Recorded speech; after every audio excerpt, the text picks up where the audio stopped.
வணக்கம் நண்பர்களே. ரிஷி எலக்ட்ரானிக்ஸ், ஆவண கைகாட்டி, புதுக்கோட்டை மாவட்டம். இப்போ வந்திருக்கிறது 600 வாட்ஸ் ஆம்பு சர்வீஸுக்கு வந்திருக்குது. இந்த ஆம்பில் வந்து அம்மிங் வருது அப்படின்னு சொல்லியிருக்காங்க கஸ்டமரு. அது என்னங்கிறத பார்ப்போம். இந்த அம்மிங் சவுண்ட் வருதுங்களா? ஒன்று டிரான்சிஸ்டர் கம்ப்ளைண்ட்டாக இருக்கணும், இல்லைன்னா கண்டென்சர் கம்ப்ளைண்ட்டாக இருக்கணும். என்னங்கிறத இப்போ நம்ம செக் பண்ணி பார்ப்போம்.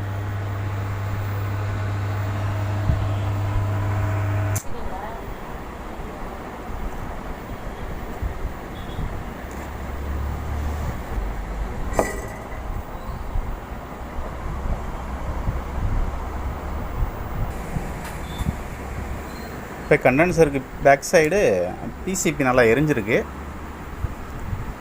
அதை நம்ம ரிமூவ் பண்ணி பார்ப்போம். கண்டென்சர் உள்ளே ஸ்பார்க் ஆகிருக்கா என்னென்னு பார்த்தா தெரியும். இப்போ கண்டென்சர் ரிமூவ் பண்ணியாச்சு. பார்த்தீங்கன்னா நல்லா பாருங்கள். இந்த கண்டென்சரு இந்த பின்னு நல்லா இருக்குது. இந்த பின்னு பாருங்களேன், எரிஞ்சிருக்கா, ஃபயர் ஆகிருக்கு, அப்படியே ஸ்பார்க்கிங் ஆனது. இதனால் இந்த கண்டென்சர் வந்து கம்ப்ளைண்ட் ஆகிருக்குது. இது நம்ம வேறு புது கண்டென்சர் போட்டிங்கன்னா இந்த ஹம்மிங் சவுண்ட் வந்ததில்ல, அது நின்றும். இப்போ அதை நம்ம வேறு புது கண்டென்சர் போட்டுட்டு அது என்ன கண்டிஷனுங்கிறத பார்ப்போம். இப்போ புது கண்டென்சர் நம்ம எடுத்து வச்சுருக்குறோம். இந்த கண்டென்சர் பார்த்திங்கன்னா 15000 MFT 63 வோல்ட்டு.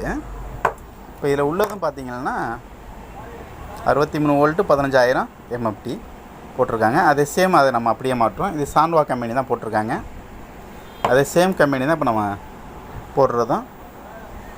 இதை போட்டுட்டு நம்ம அம்மிங் வரதா என்னங்கிறத பார்த்துக்கலாம்.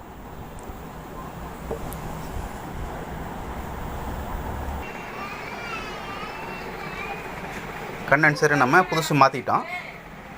இப்போ இதை ஆன் பண்ணி பார்க்கலாம், அம்மிங்க வருதா இல்லை சுத்தமாக இருக்கான்னு பார்ப்போம்.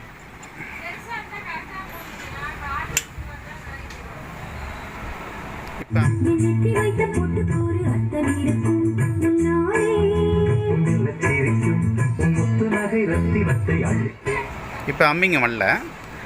இது நமக்கு அனுபவம் உள்ளதுனால இது கண்டென்சர் தான் கம்ப்ளைண்ட்டு அப்படிங்கிறத கன்ஃபார்ம் பண்ணி கழட்டிட்டோம். இல்லை அப்படின்னா உங்களுக்கு வந்து அது டிரான்சிஸ்டர் போயிருந்தாலும் அந்த கம்ப்ளைண்ட் வரும். அது அடுத்து வர்ற வீடியோவில் உங்களுக்கு அது தெளிவாக நான் உங்களுக்கு அதை விளக்கம் சொல்கிறேன் உங்களுக்கு. வணக்கம் நண்பர்களே, அடுத்த வீடியோவில் சந்திப்போம்.